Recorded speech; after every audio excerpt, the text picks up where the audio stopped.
life. God bless you. Welcome to Rise Up and Reign Over. The third day for this week. God is faithful. The team says, Lord wins my battle. I get back in. Ṣé wọn náà ní backing? Ẹni tó bá dojú kọ mí, á bá bàbá mi nílé. Ẹni tó bá rokú kàn mí, á bá bàbá mi lẹ́jọ́. I get back in o.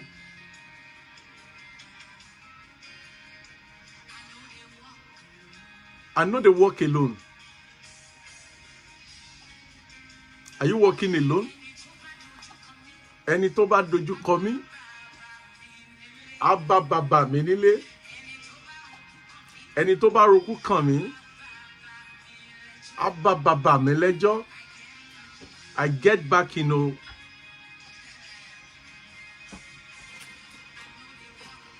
I know they walk alone. God wins my battles. I walk with God the Father. I walk with God the Son. I walk with God the Spirit.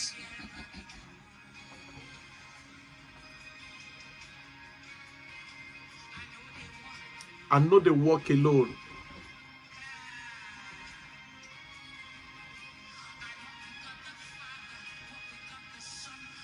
With God the Holy Spirit. As she laid that pada, I get back in. I know they walk alone. Ẹni tó bá, ẹni tó bá, ẹni tó bá, ẹni tó bá, bá mi nílé. Ẹni tó bá rokú kàn mí, bá mi lẹ́jọ́. Back in o. Walk alone.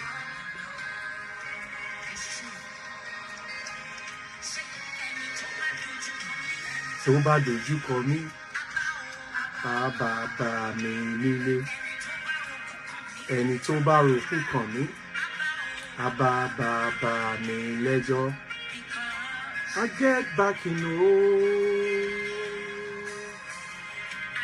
Walk alone.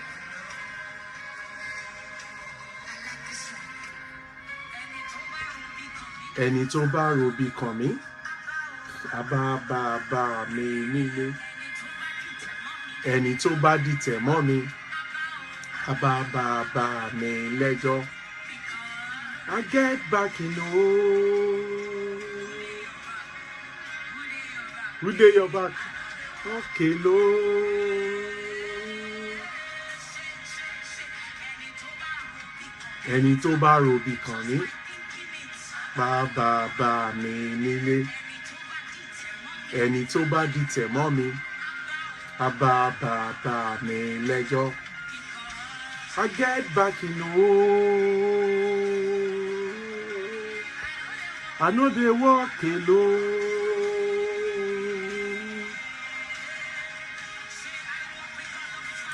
Walk with God the Father, walk with God the Son, walk with God the Holy Spirit. Three of them join, I get back in o. I know they walk alone. Walk with God the Father, walk with God the Son, walk with God the Spirit. Back in o. I know they walk alone.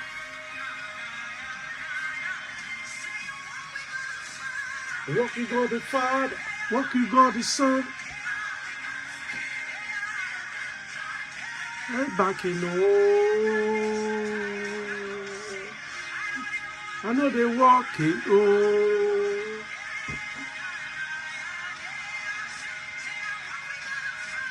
Walk with God the Father, walk with God the Son, walk with God the Spirit. Get back in home.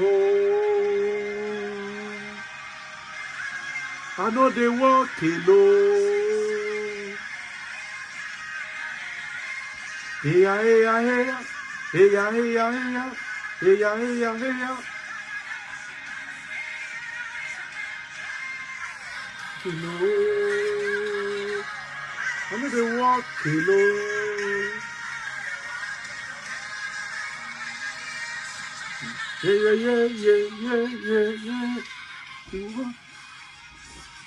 Yeah.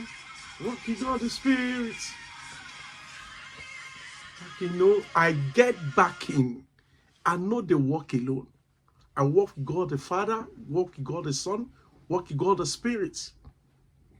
Ẹni tó bá dojú kọ mí, á bá bàbá mi. Ẹni tó bá dojú kọ mí, á bá bàbá mi nílé. Ẹni tó bá gbógun tì mí, á bá bàbá mi nílé. Lord wins my battle. Ọlọ́run ó ṣẹ́ ogun ayé mi. Èní ni ọjọ́ kẹta. Àdúrà ní ṣe tèmi àti rẹ̀ tì. I took my Bible reading today from the book of Exodus chapter 17, verse 8 to 16. Exodus 17, 8 to 16. Nígbà náà ni Amaleki wá, ó sì gba Ísírẹ́lì jà. Ó sì bá Ísírẹ́lì jà ní Refidimu. Mósè sì wí fún Joshua pé, yàn ènìyàn fún wa, kí o sì jáde lọ bá Amaleki jà. Ní ọ̀la ni èmi ó dúró lórí òkè tí èmi ó fi ọ̀pá Ọlọ́run ní ọwọ́ mi. Joshua sì ṣe bí Mósè ti wí fún un. Ó sì bá Amaleki jà, àti Mósè, Árónì, òun Húrì lọ sórí òkè. Ó sì ṣe nígbà tí Mósè bá gbé ọwọ́ rẹ̀ sókè, Ísírẹ́lì borí. Nígbà tí ọba sì rẹ ọwọ́ rẹ̀ sílẹ̀, Amaleki á borí. Ṣùgbọ́n ọwọ́ kún Mósè, wọ́n sì mú òkúta kan, wọ́n sì fi ṣe abẹ́ rẹ̀. Ó sì jókòó lé. Árónì àti Húrì sì mú un ní ọwọ́rọ́, ọ̀kan ní apá kìíní, ìkejì ní apá kejì. Ọwọ́ rẹ̀ sì dúró gan títí ó fi di ìwọ̀ oòrùn. Joshua sì fi ojú idà ṣẹ́gun Amaleki àti àwọn ènìyàn rẹ̀ tútù. Olúwa sì wí fún Mósè pé, kọ èyí sínú ìwé fún ìrántí, kí o sì kà á ní etí Joshua, nítorí tí èmi yóò pa ìrántí Amaleki run pátápátá kúrò lábẹ́ oòrùn. Mósè sì tẹ́ pẹpẹ kan, ó sì sọ orúkọ rẹ̀ ní Jèhófà Nísì. Ó sì wí pé, Olúwa ti búra. Olúwa yóò bá Amaleki jà láti ìran dé ìran. Olúwa ti búra. Olúwa yóò bá Amaleki jà láti ìran dé ìran. Tó túmọ̀ sí pé Ọlọ́run ti pinnu láti ṣẹ́gun fún èmi àti ẹ̀, láti dojú ogun kọ àwọn ọ̀tá wa, láti fún wa ní ìṣẹ́gun ní gbogbo ọ̀nà wa, láti sọ̀rọ̀ wa dayọ̀, láti ṣẹ́gun wa dògo, láti gbé wa níjàjà, láti tì wá lẹ́yìn. Gbogbo ìgbà tí ọwọ́ Mósè bá wà lókè, Joshua sì máa ṣẹ́gun lọ. Àwọn ọmọ Ísírẹ́lì á sì máa borí àwọn ará Amaleki. Ìmọ̀tọ́wọ́ Mósè bá lè wálẹ̀, àwọn ará Amaleki wọn gbàgbára láti pa àwọn ọmọ Ísírẹ́lì. Tó túmọ̀ sí pé nínú gbogbo tí a bá ń ṣe, tí a bá ń dáwọ́lé, ẹ̀rí ó ṣe pàtàkì. Pípe Ọlọ́run níjà, pípe Ọlọ́run sí àkíyèsí, pípe Ọlọ́run sí ojúṣe, ó ṣe pàtàkì. Àkọ́kọ́. Ìkejì ni pé a láti ní ẹ̀mí ìgbọràn nígbà tí a bá ń ja ogun ayé wa. A láti ní ẹ̀mí ìgbọràn, a láti ní ẹ̀mí ìfetísùn, a láti jẹ́ ọmọ tó gbọ́ràn, a láti jẹ́ ọmọ tó wòye. Torí pé àwọn ohun tá a kà sí, òun lọ́lọ́run máa lò láti gbà wá, láti já wa gbà lọ́wọ́ àwọn ọ̀tá wa. Àwọn ohun tá a fọkàn sí, òun lọ́lọ́run máa lò láti fi tóbi agbára wọn. Ọ̀pá tí Mósè ń lò, kó tó di pé Ọlọ́run pè Mósè ló ti ń lo ọ̀pá yìí. Ṣùgbọ́n Ọlọ́run rú ọ̀pá yìí ní agbára. Agbára Ọlọ́run sì darapọ̀ mọ́. Ó sì ń lo ọ̀pá yìí láti ṣẹ́gun. Kí lóhun tó wà lọ́wọ́ ẹ̀? Kí ló gbé dání? Tó fojú lásán wò, tó ní òye wípé Ọlọ́run lè darapọ̀ mọ́ láti ṣayé rẹ̀ lógo, láti sọ di ẹni ọ̀tún, láti sọ di ẹni ọ̀tọ̀, láti sọ di ẹni kàyé níbi gíga. Olúwa ṣetán láti ṣẹ́gun fún ọ, ṣùgbọ́n ìwọ ti kára rẹ láti ṣe ìpinnu láti bá Ọlọ́run rìn. Build a good relationship with your God. Walk with God in all that you do. God will raise men for you. God will raise good disciples for you. God will raise good workers for you. God will raise nations for you. They will walk with you and you will overcome your battle in the name of Jesus. Hear this. No matter what the case is, learn on how to manage people. Manage people with their shortcomings.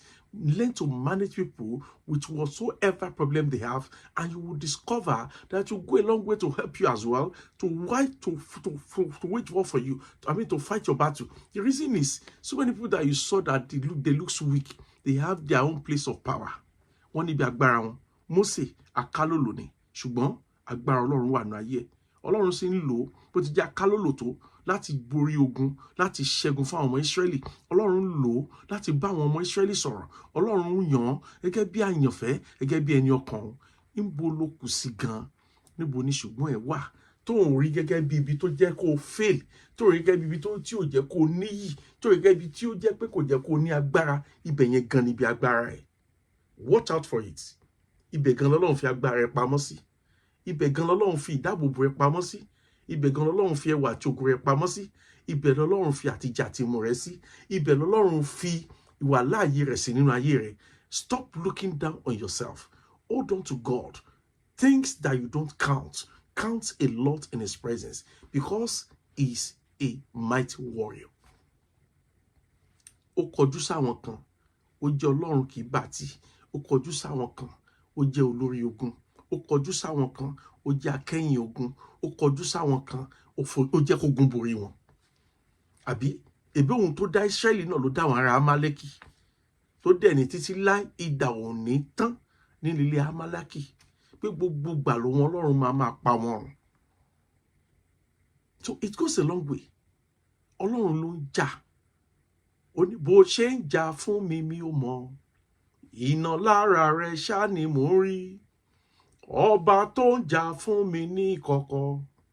Ìyìn ògo ní forúkọ rẹ̀. Bó ti ṣe ń jà fún mi mi ò mọ̀. Iná lára rẹ̀ ṣá ni mò ń rí o. Ọba tó ń jà fún mi ní ìkọ̀kọ̀. Ìyìn ògo ní forúkọ rẹ̀. Ọlọ́run tó ń jà fún ọ ní ìkọ̀kọ̀. Ìyìn ògo ní forúkọ rẹ̀. Ó jẹ́ kó lè yìn, ó jẹ́ kó lè gbéga. Gbọ́ kéèyàn gbọ́wọ́ sókè láti àárọ̀, láti ìgbà tóòrùn ti yọ. Ó dẹ̀ jẹ́ pé ìgbà tóòrùn tó wọ̀ ló tó gbé ọwọ́ yẹn sílẹ̀. Ó lè imagine omi ara àti ẹ̀jẹ̀. Wọ́n ṣe fún wákàtí kan. No, ṣe fún 30 minutes. Kò mọ̀ bó ṣe rí. Kẹ́nìkan wá nítorí pé kógun lè ṣẹ́. Kẹ́nìkan ní kí wòlíì kan ní kó gbọ́wọ́ yẹn sókè. Immerse somebody láti àárọ̀ tóòrùn máa fi wọ̀. Ṣé wàá ṣe? Ṣé wàá lè ṣe? Wàá máa complain ni. Máa yẹn burú ṣá. Ó stupid ṣá. Tó fẹ́ pa mí ni. It is wrong. It is not possible. So many steps not ní kó take. Ọ̀rẹ́ ò yàtọ̀ sí mi náà máa ń lò lórí ogun Syria. Kógun ayé ẹ̀ lè ṣe kó lè rọ́nà lọ kó lè ṣàṣeyọrí. You fail to take them.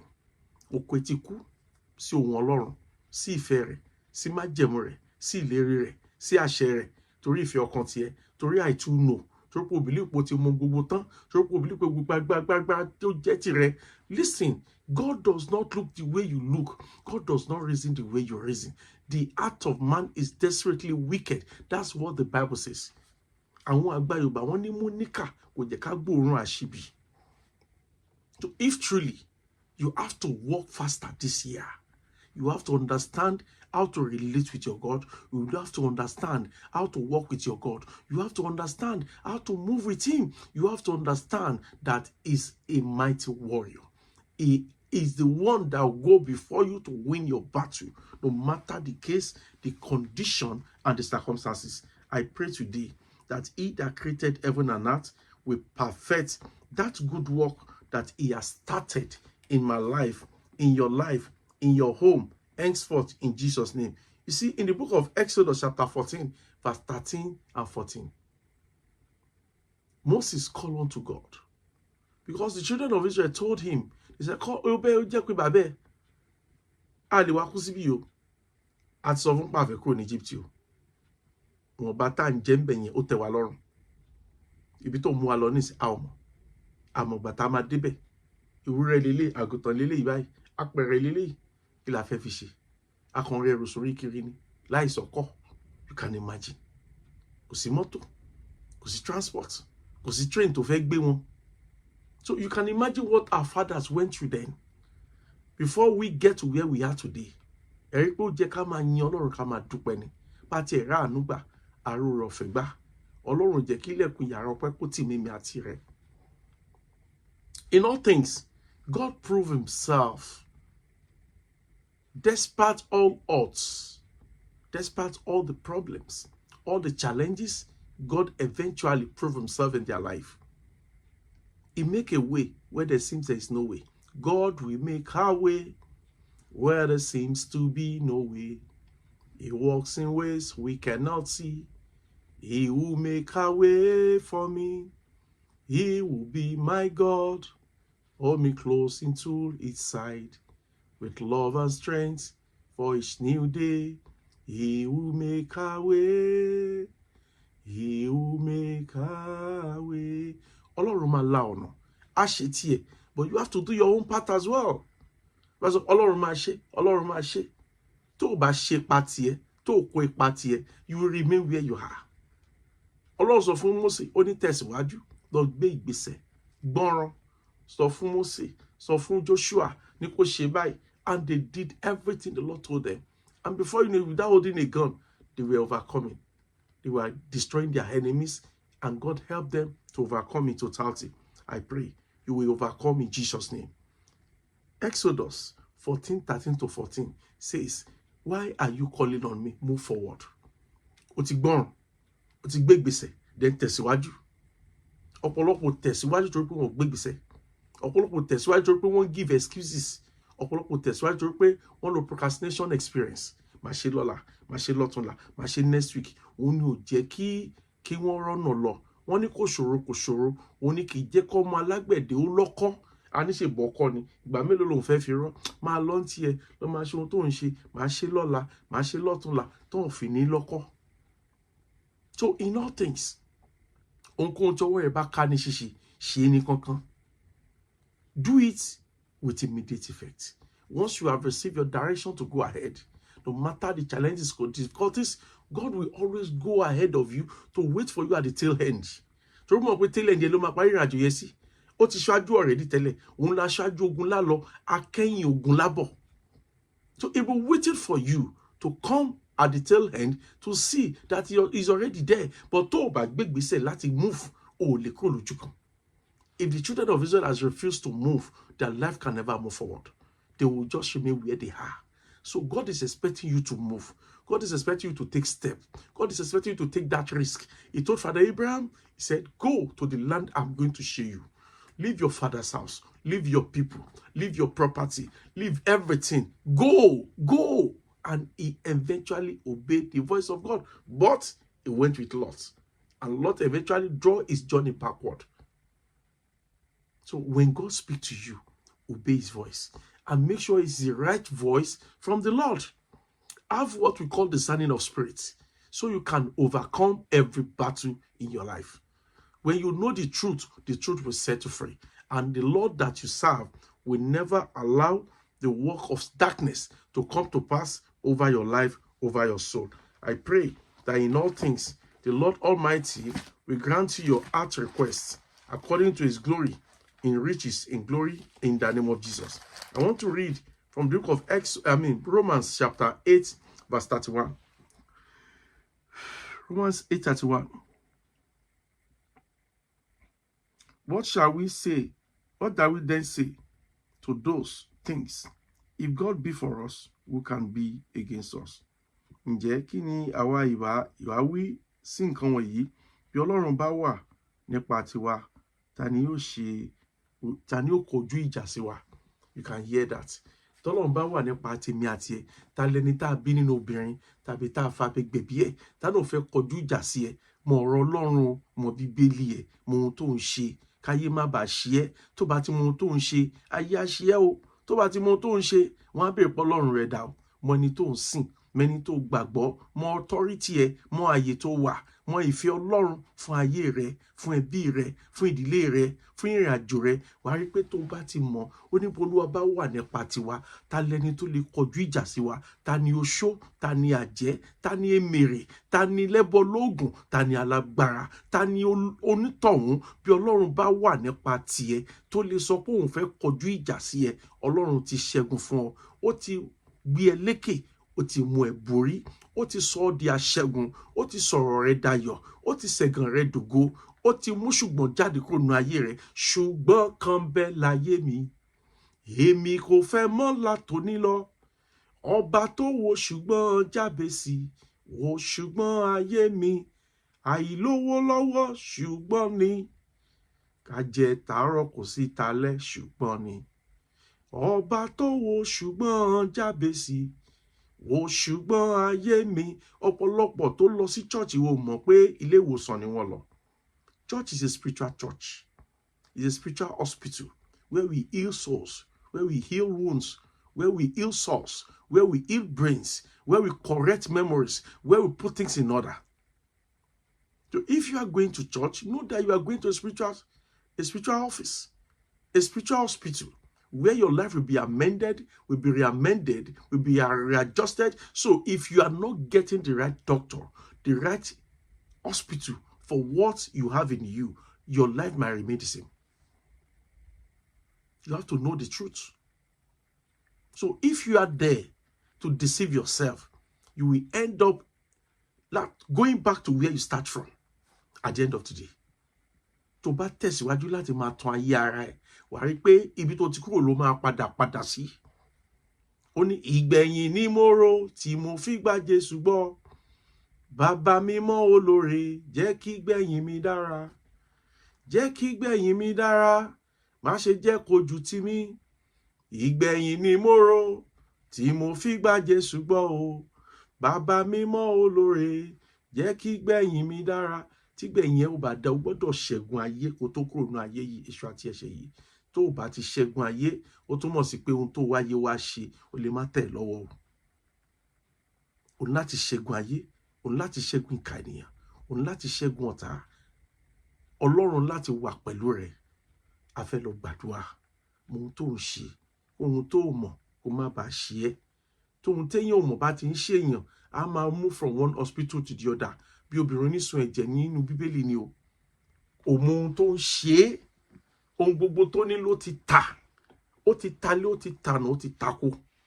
Torí pé ó fẹ́ mọ ohun tó ń ṣòun, ó dẹ̀ fẹ́ bọ́ nínú ìṣòro yẹn. Ó máa bá Ọlọ́run sọ̀rọ̀ bí arúgbó ọjọ́.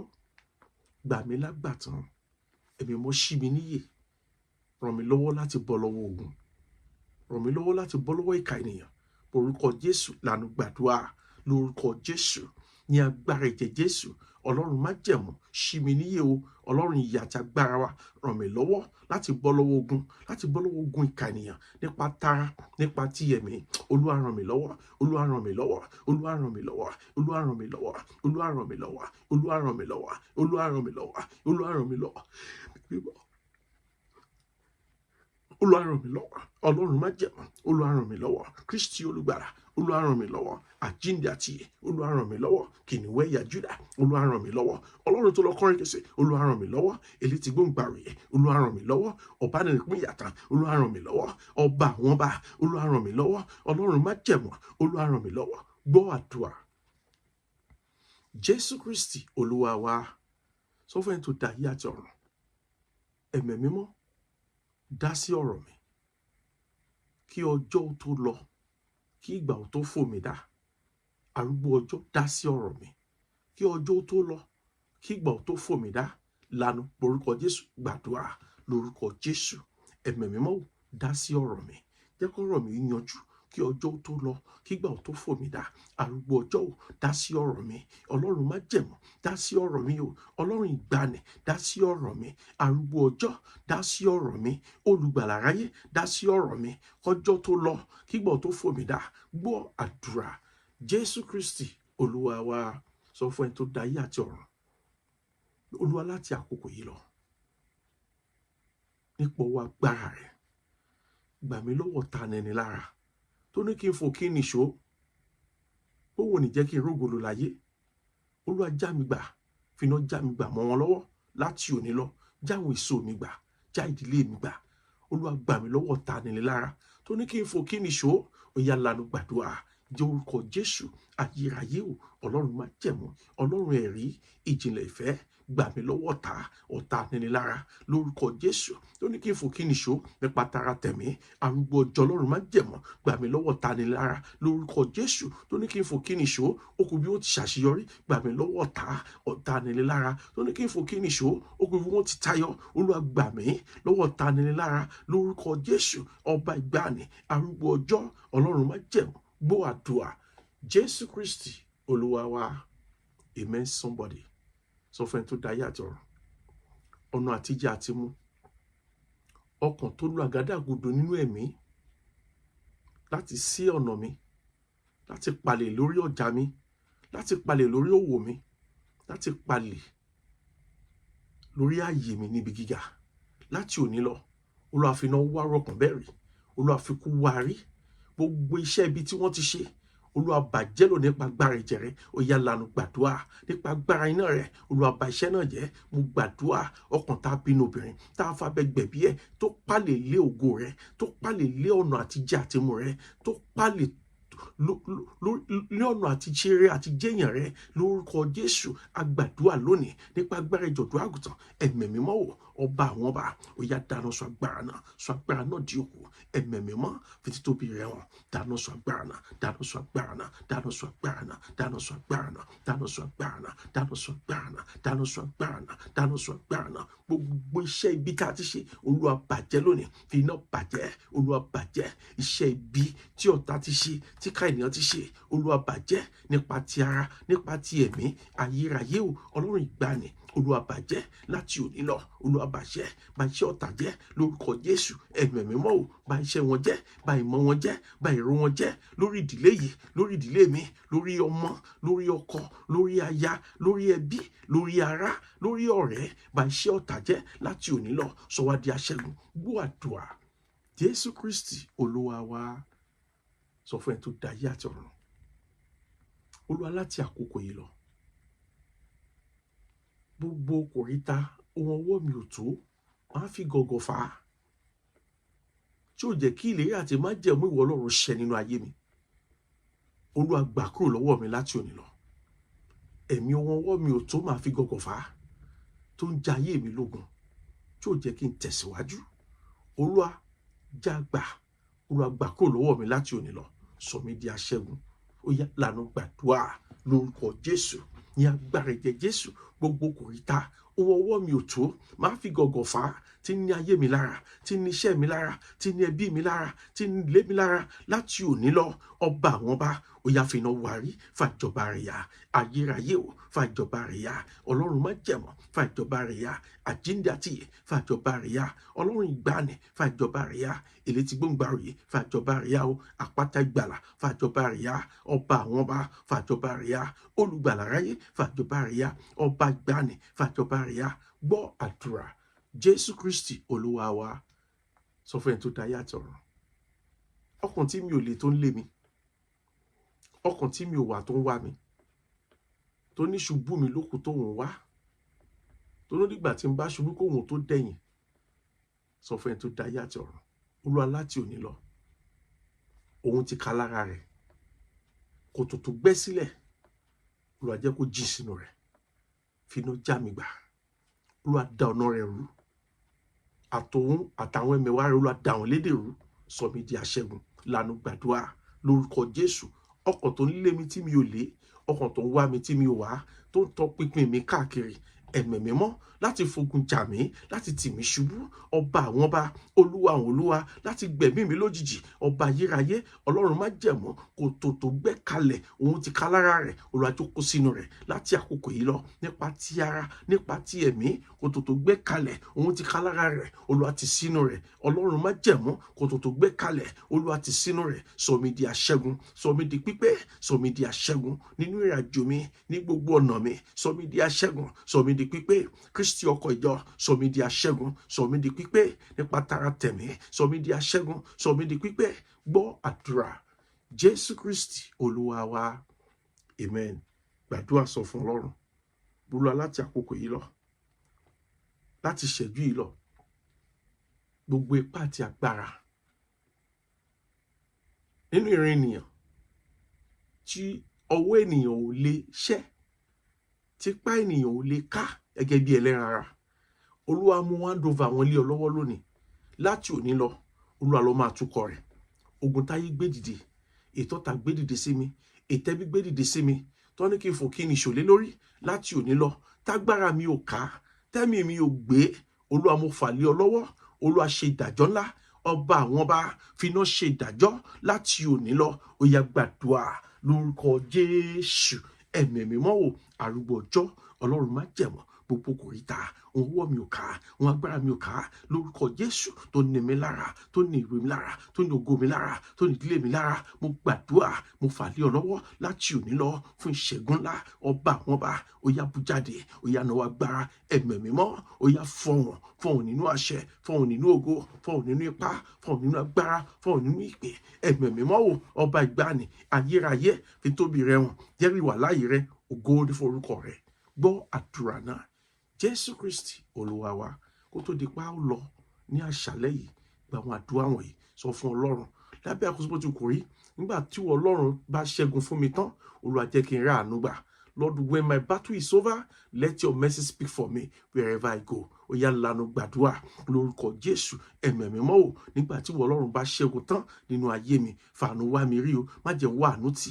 Ẹ̀mí mímọ́, àánú ojú rere, Olúwa fi wá mi rí. Nígbà tí mo bá wọlé, nígbà tí mo bá jáde, nígbà tí mo bá ń jẹun, nígbà tí mo bá gbégbèsè, àánú ojú rere, Olúwa fi wá mi rí. Láti òní lọ, Olúwa fi wá mi rí o. Ọlọ́run má jẹ̀mọ́, Olúwa fi wá mi rí. Gbọ́ àdúrà Jésù Kristi Olúwa wa. Àdúrà kejì, sọ fún ẹni tó dá ayé àti ọ̀run, Olúwa fàṣọgun tuntun wọ̀ mí tọmọtọmọ. Ó yá lanu gbàdúrà lórúkọ Jésù, ní agbára ẹ̀jẹ̀ Jésù. Ẹ̀mí mímọ́ o, Ọlọ́run má jẹ̀mọ́, aṣọgun tuntun, Olúwa fi wọ̀ mí tọmọtọmọ.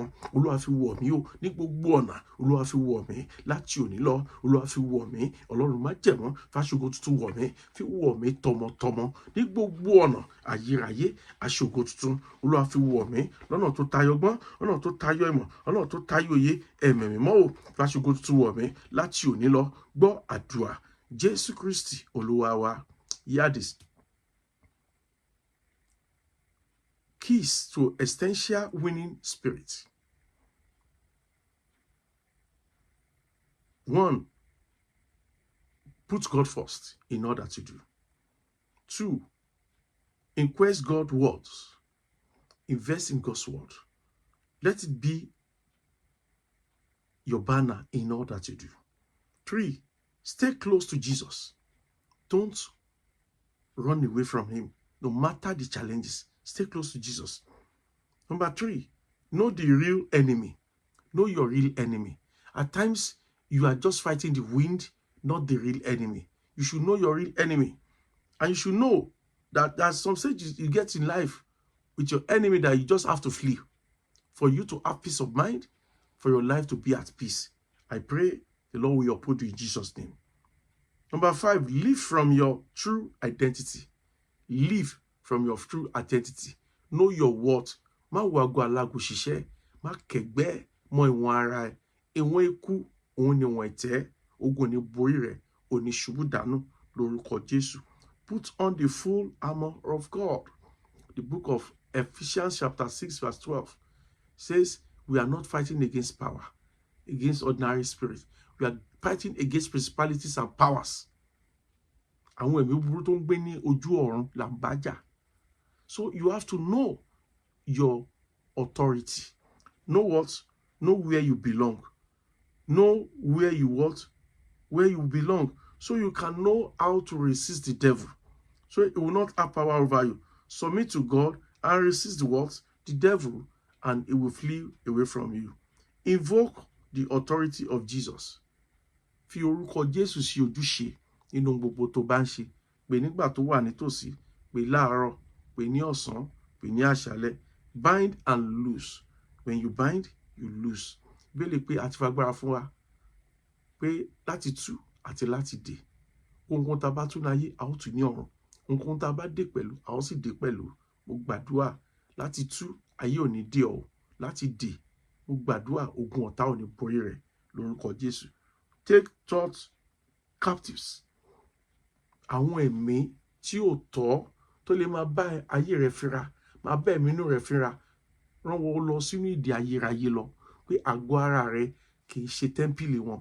Pé a ti kọ́ wípé àgọ́ ara wa tẹ́ḿpìlì ẹ̀mí mímọ́ ní ṣe. So when you know your authority, you will know how to walk, you know where to move, you know where to take steps.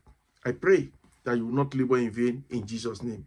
You are going to pray and talk to God. Lord, help me to put you first in anything that I do henceforth.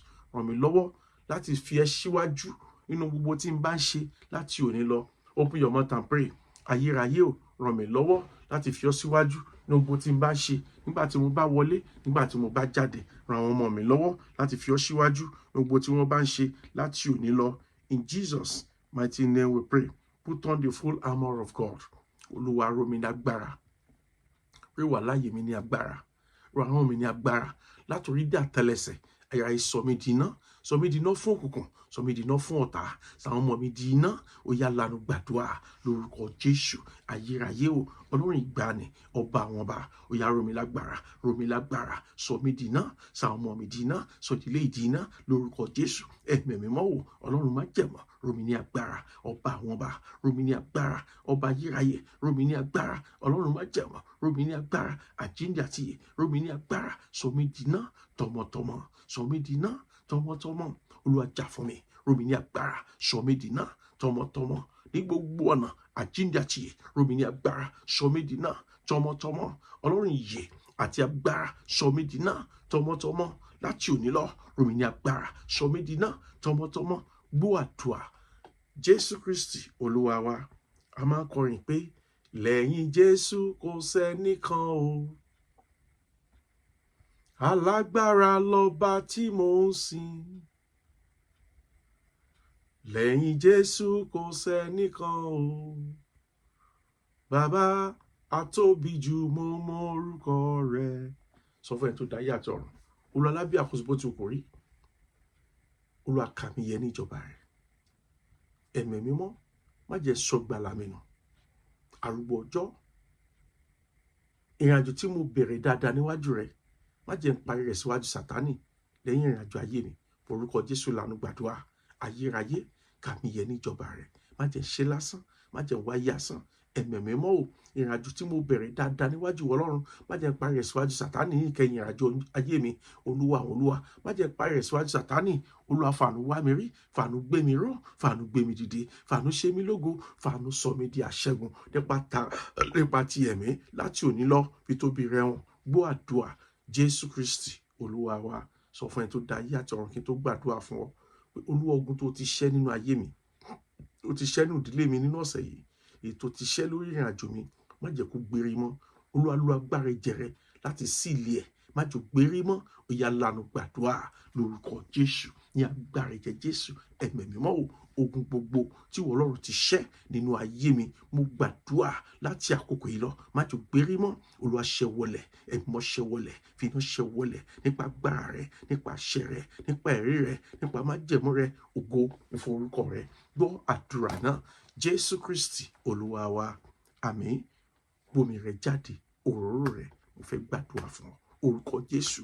Ọlọ́run májẹ̀mú kó súre fún ọ, kó gbàdúrà fún ọ. Ìdílé kórè ànúgbà, ẹ lọ ṣe rere. Òróró gbàgbára Ọlọ́run, ẹbí àdúrà Olúwa kó gbà kó gbà ká ayérayé gẹ́gẹ́ bí ìfẹ́ ọkàn rẹ̀. Ó yá kó fàṣẹ dáhùn, kó jẹ́rìí títóbi rẹ̀, kó jẹ́rìí agbára rẹ̀, kó jẹ́rìí iṣẹ́ rẹ̀, kó jẹ́rìí ẹwà rẹ̀. Ẹ̀mí mọ́ kó ṣẹ́gun fún ọ. Ogun tó ti ṣẹ́ nípasẹ̀ ìrìnàjò àdúrà yìí lórúkọ Jésù kò ní padà gbèrè mọ́. Lọ rí ànúgbà, lọ rí ojú rẹ̀. Omi gbàgbára iṣẹ́ àmàṣẹ́ ìyanu, òru gbàgbára iṣẹ́ àmàṣẹ́ ìyanu. Ẹ̀bẹ̀ àdúrà kó jẹ́ tẹ̀wọ́gbà. Olúwa mo dìná yí ọ ká, mo dìná yí ìdílé rẹ̀ ká, mo dìná yí àwọn èso rẹ̀ ká. Gbogbo bí tí wọ́n léwu kí wọ́n ó dé tójú rẹ̀ ò té. Ẹ̀mí mọ́ kó pa wọ́n mọ́ níbẹ̀, kó dáàbò rẹ̀ bò ọ́. Ọkọ̀ rẹ̀ balẹ̀, ojú aṣẹ́gun lọ ṣe rere o, lọ rí ànúgbà. Bẹ́ẹ̀ ni Olúwa wí. Lọ gbọ́ ìsì ayọ̀, gbọ́ aláṣẹ ọ̀run. Jésù Kristi Olúwa wa. Àmín, àmín, àmín lórúkọ Jésù. Gbogbo ọmọ Ọlọ́run tó ń gbọ́ mi, I will employ you. Make sure you follow this page. if you are yet to follow. It is important. Share with friends and families, with your children, with your neighbors. The Lord Almighty will uphold you, will not allow you to labor in vain in all that you do, in Jesus' name. Wherever you step, the Lord will step with you. You will always move forward. You will always forge ahead in life in Jesus' name. Thank you, Almighty Father. We'll pray in Jesus' name. I love you. I love your family. Don't forget that next week again, we shall meet again. The Lord will count you worthy in Jesus' name. Jolo. Three thunders, hallelujah. 1, 2, 3, go. Hallelujah, hallelujah, hallelujah. I love you. I love your family. God bless you.